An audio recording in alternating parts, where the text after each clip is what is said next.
Ajtót köp az öreg mozdony a kihalt sínekre.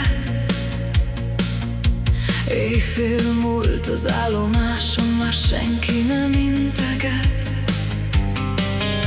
Egy bohóc ül az ablaknál, fagyottan mosolya. Vele szemben a bánat ül, fekete kabátban. A kerekek monoton verik, nincs már visszaút. Neonfények kenődnek az esős ablakon. A bohóc viccet mondana, de elfáradt a hangja már. A másik csak bámul kifelé, mint aki semmit sem talál. Két idegen egy kupéban, mégis ugyanaz a seb. Az egyik hangosan nevet, a másik belül elveszett. Az utolsó éjjeli járat visz minket valahová.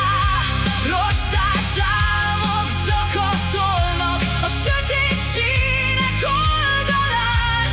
Nevetünk, hogy ne fájjon, hallgatunk, hogy túléljük még. De minden állomáson ott marad egy darab lélekrész.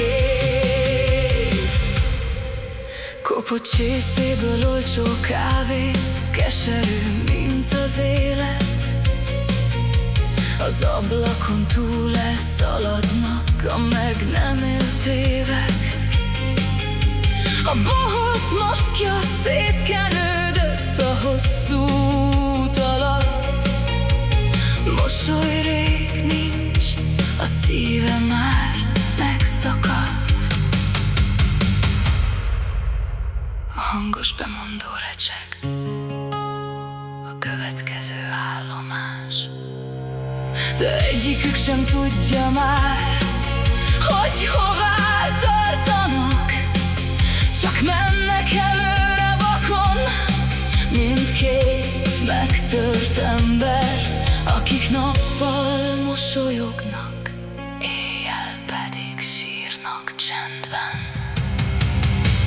Az utolsó éjjeli járat visz minket valahová. Rostás álmok zakatolnak a sötét sínek oldalán. Nevetünk, hogy ne fájjon, hallgatunk, hogy túléljük még. De minden állomáson ott marad egy darab lélekrész. És hajnal előtt pár perccel a bohóc halkan megszólalt, aki mindig viccet mesél, néha sír a legjobban. Az utolsó éjjeli járat még zakatol odakint, két elveszett lélek benne, akikből valami hiányzik. És mire fel kell majd a nap, nem marad más, csak emlék.